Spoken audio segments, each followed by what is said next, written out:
কালকে রাত্রে 1টা না 1:45 সময় আমার মিশা ভাই আমাকে ফোন দিয়েছে যে ইফতার করতে হবে। আমার মনে হয় তখন থেকে ঈদ শুরু হয়ে গেছে। আমার স্টুডিওতে এসে আস্তে আস্তে তো বড় হলাম এখানে, এবং যারা আসছে আমার আশেপাশে সবাই পুরনো আমার এবং পরিচিত। আমি কথা বলি, আমার প্রথম ছবি জানোয়ার যে একটি শট দিয়েছিলাম, সেই ছবিতে কিন্তু ছিল সুচরিতা ম্যাডাম হিরোইন ছিলেন।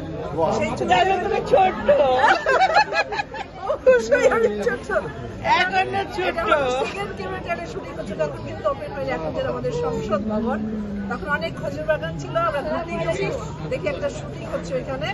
তারপর উনি ছিলেন না, এটা ডান্সের একটা মানে ই করছিল, শট হচ্ছিল। তখন একটা লোক এসে বলে একটা শট দাও। আমি একটি শট দিয়েছিলাম, ওই সময় হিরোইন হলো ম্যাডাম সূর্য। তুমি জুনিয়র ছিলে। অবশ্যই আমি জুনিয়র, অবশ্যই।